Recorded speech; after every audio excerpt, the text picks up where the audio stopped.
Dear students, in today's video we are going to discuss level 1 question 121 to 130. Let's start from question 121. The probability of finding electron in dxy orbital is. तो dxy orbital का जब अपन diagram बनाएंगे तो x axis अपन ने ये मान ली, y axis ये मान ली, तो हमारे पास जो डबल शेप जो आती है इस डी ऑर्बिटल की वो कुछ इस तरह से आती है। तो यहाँ पे जो इलेक्ट्रॉन्स के लोब जहाँ पे इलेक्ट्रॉन डेंसिटी है वो हमारे किस एंगल पे आ रहे हैं, ये अराउंड हमारे पास यहाँ पे 45 डिग्री एंगल पे आ रहे हैं।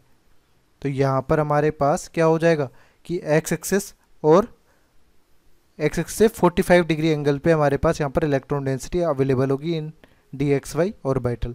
तो यहाँ पर कौन सा ऑप्शन होगा, at an angle of 45 degree with x axis. तो ऑप्शन डी हमारा करेक्ट आंसर हो जाएगा। ठीक है, नेक्स्ट है 122। Select correct statement. The lower the value of n plus l for an orbital the higher is its energy। तो हमारे पास यहाँ पर ये स्टेटमेंट गलत है कि हमारे पास n प्लस l की वैल्यू जैसे जैसे आप इंक्रीज करते जाते हैं तो वैसे वैसे एनर्जी भी हमारे पास इंक्रीज होती जाती है। तो ये फॉल्स स्टेटमेंट हो जाएगा। फिर बोल रहे if two orbitals have the same value of n plus l the orbital with higher value of n will have lower energy. Higher value of n जिसकी होगी वो होगा हैव हायर एनर्जी, ना कि लोअर एनर्जी। तो ये भी हमारा क्या हो जाएगा, फॉल्स स्टेटमेंट हो जाएगा। फिर है the energy of an electron in a multi electron atom depends on quantum numbers n only. तो ये n पे डिपेंड नहीं करता है, ये डिपेंड करता है n एंड l। ठीक है, कि n की वैल्यू और l की वैल्यू पे दोनों पे ही डिपेंड करेगा because of mutual repulsion of electron.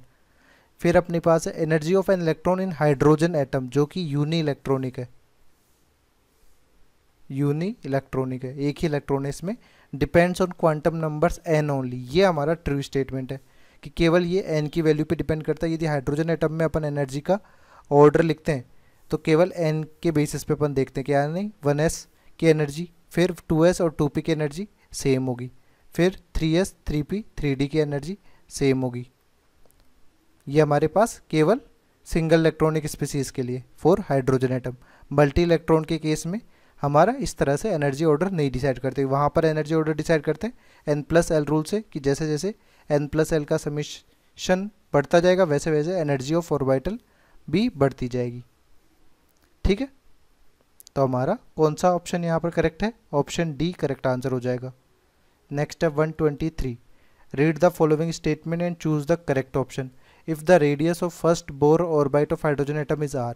तो हमारे पास जो रेडियस का एक्सप्रेशन होता है Rn वो होता है 0.529 n स्क्वायर बाई जेड ओंगस्ट्रोम। तो अपन फर्स्ट रेडियस देख लेते हैं, R1 जो हो जाएगा वो हो जाएगा 0.529 n स्क्वायर, हाइड्रोजन एटम के लिए एटॉमिक नंबर 1 हो गया। तो ये 0.529 ओंगस्ट्रोम की जो वैल्यू है ये बराबर है किसके, स्मॉल r के। फिर अपन बोल रहे हैं यहाँ पर सेकेंड ऑर्बिट ऑफ लिथियम। तो लिथियम के लिए हमारे पास z की वैल्यू जो हो जाएगी वो कितनी हो जाएगी 3 और n की वैल्यू यहाँ पर 2 दी हुई है। तो इसके बेसिस पे अपन रेडियस निकालें तो R2 हमारे पास हो जाएगा 0.529 n स्क्वायर यानी 2 का स्क्वायर अपॉन z। तो ये वैल्यू हो जाएगी 4/3 और यहाँ पर 0.529 किसके बराबर है, r के बराबर। तो ये 4/3 r के बराबर होगा, जबकि यहाँ पे 4r दिया हुआ है, तो ये फॉल्स स्टेटमेंट हो जाएगा। फिर बोला गया for s orbital electron the orbital angular momentum is 0। तो ऑर्बिटल एंगुलर मोमेंटम जो होता है वो हमारे पास होता है root l into l plus 1 h upon 2 और s ऑर्बिटल के लिए जो l होता है वो हमारा 0 होता है। तो यहाँ पर ओवरऑल एक्सप्रेशन क्या हो जाएगा, ये भी 0 हो जाएगा फॉर s ऑर्बिटल। तो ये हमारा ट्रू स्टेटमेंट होगा, तो ऑप्शन बी करेक्ट आंसर हो जाएगा यहाँ पर। ठीक है, नेक्स्ट है 124। इसमें हमें क्या पूछा गया, the quantum numbers of 4 electrons are given below the correct order of decreasing energy. तो एनर्जी ऑर्डर के लिए n प्लस एल देख लेते हैं। तो n प्लस एल का समेशन करेंगे, यहाँ पे 3 आएगा, यहाँ पर 5, यहाँ पर n प्लस एल आप करते हैं तो हमारे पास 4 आ जाएगा और यहाँ पर भी 4 आ जाएगा। तो सबसे ज़्यादा n प्लस एल की वैल्यू जिसकी होगी उसकी एनर्जी भी सबसे ज़्यादा होगी, तो E3 की सबसे ज़्यादा होगी। फिर यहाँ पर डिसाइड करना है तो दोनों में सेम है n प्लस एल, तो जैसे जिसका n की वैल्यू ज़्यादा होगी उसकी एनर्जी ज़्यादा होगी, तो यहाँ पर E2 की ज़्यादा हो जाएगी, देन E4 और सबसे कम होगी E1 की। तो अपने को यहाँ पर इस तरह से ऑर्डर कौन से ऑप्शन में दिया हुआ है, ऑप्शन सी हमारा करेक्ट आंसर हो जाएगा। नेक्स्ट है 125, the energy of an electron of 2p orbital is. तो 2p ऑर्बिटल हमारा p सबशेल यदि अपन देखते हैं, p सबशेल में 3 ऑर्बिटल्स होते हैं, px, py और pz। इन तीनों में जो भी इलेक्ट्रॉन अपने पास फिल्ड होगा उनकी एनर्जीज क्या होगी, सेम होगी। दैट मीन्स यहाँ पर energy of an electron in 2p orbital is same as that of 2px and 2pz, because ये तीनों ऑर्बिटल डीजनरेट ऑर्बिटल्स होते हैं। तो ऑप्शन डी करेक्ट आंसर हो जाएगा यहाँ पर। नेक्स्ट है 126, the number of unpaired valence electrons in an atom of phosphorus is. तो फास्फोरस जो होता है वो नाइट्रोजन फैमिली का एलिमेंट है। नाइट्रोजन के आउटर मोस्ट शेल यानी वैलेंस शेल में जो इलेक्ट्रॉन कॉन्फ़िगरेशन होगा वही फास्फोरस में होगा। तो यहाँ पर आउटर मोस्ट शेल में p3 कॉन्फ़िगरेशन होता है। तो p3 के लिए आप देखें तो इलेक्ट्रॉन आप p सब शेल में किस तरह से भरेंगे, 1 1 भरेंगे। तो नंबर ऑफ अनपेयर्ड इलेक्ट्रॉन्स यहाँ पर कितने हो जाएंगे, 3। तो हमारा ऑप्शन सी करेक्ट आंसर होगा।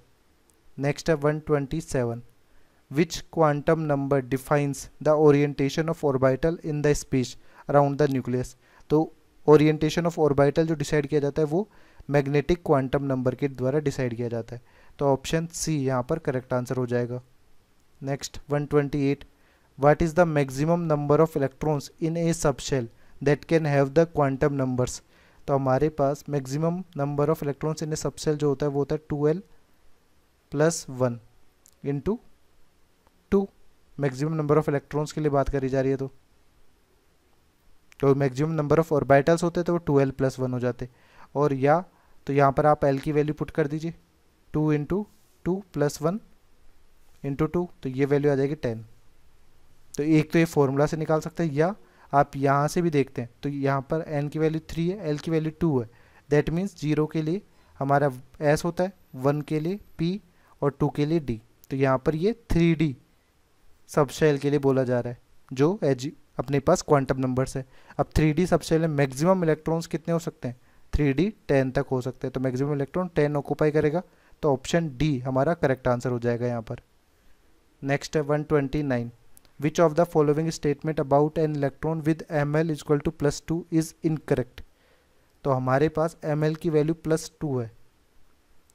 दैट मीन्स l की वैल्यू जो होगी वो must be greater than equal to 2, क्योंकि हमारे पास जो ml की वैल्यूज़ होती हैं वो क्या होती हैं, -l फिर 0 फिर +l, -l से +l के बीच में होगी। तो यहाँ पे +2 वैल्यू दी गई है। दैट मीन्स l की वैल्यू 2 या 2 से ज़्यादा होगी, तभी अपने को +2 वैल्यू यहाँ पर अवेलेबल हो सकती है। ठीक है, तो यहाँ पर अपने पास पहला ऑप्शन है electron could be in the third shell. तो n की वैल्यू 3 हो सकती है क्या, हो सकती है, क्योंकि n की वैल्यू 3 रखते हैं तो l की वैल्यू हमारे पास 0 1 2, तो l की वैल्यू 2 आ गई तो ml की वैल्यू हो सकती है, तो ये ट्रू हो जाएगा। फिर बोल रहा है electron is in a non spherical orbital. Non spherical orbital में भी हो सकता है, जैसे कि p d, ये नॉन स्पेरिकल ऑर्बिटल्स है। तो l की वैल्यू 0 रखते हो तब s होता है, 1 रखते हो तो p और 2 रखते हो तो d। तो p d ऑर्बिटल्स ऑक्यूपाई होंगी, तो ये भी हमारे पास हो सकता है, ट्रू। फिर इलेक्ट्रॉन में है स्पिन क्वांटम नंबर +½ हो सकता है, ये भी सही है। Electron is not in A D orbital, not in A D orbital बोला गया है, बट यहाँ पर हमारे पास l की वैल्यू 2 कैन बी पॉसिबल, जिसके लिए अपने पास सबशेल जो होता है वो d होता है। तो यानी डी ऑर्बिटल भी यहाँ पे पॉसिबल हो सकता है, बट ये स्टेटमेंट नॉट बोल रहा है, दैट मीन्स ये फॉल्स हो जाएगा। तो अपने को इनकरेक्ट स्टेटमेंट ऑप्शन डी हमारा आंसर होगा। नेक्स्ट है 130, विच of the following set of quantum numbers is impossible for an electron. तो हमारे पास n की वैल्यू कुछ भी दिया अपन ने, फिर l की जो वैल्यू होती है वो 0 to n-1 होती है। दैट मीन्स हमारे पास जो n की वैल्यू होगी वो हमेशा l से ज़्यादा होगी। फिर हमारे पास ml की जो वैल्यू होगी वो -l2 + l होगी, और स्पिन क्वांटम नंबर तो आइदर +½ होगी या -½ होगी। ठीक है, तो यहाँ पर अपन देखते हैं कि हमारे पास n की वैल्यू 1 है तो l की वैल्यू 0 हो गई, तो ml की वैल्यू भी 0 हो गई। 9 है तो इसकी भी कम है वैल्यू, और 7 के केस में 6 भी आ जाएगा। 2 है तो 1 और 0। बट डी ऑप्शन में देखिए 3 पे दिया हुआ है तो l की वैल्यू 0 to n-1, यानी n = 3 दिया हुआ है तो l की वैल्यू क्या क्या हो सकती है, 0 1 2। इसके बाद आप ml की वैल्यू क्या रख सकते हैं, मैक्सिमम आप 2 रख सकते हैं। तो अब हमारे पास यहाँ पर +2 -1 यानी +1 0 -1 -2 ये पॉसिबल हो सकती है यदि एल की वैल्यू अपन ने क्या रखी, when l is equal to 2। But यहाँ पर कभी भी एम एल की वैल्यू -3 नहीं आ सकती, तो ये पॉसिबल नहीं है। तो यहाँ पर ये सेट ऑफ क्वांटम नंबर जो है वो रॉन्ग है, तो ऑप्शन डी यहाँ पर करेक्ट आंसर हो जाएगा। ठीक है।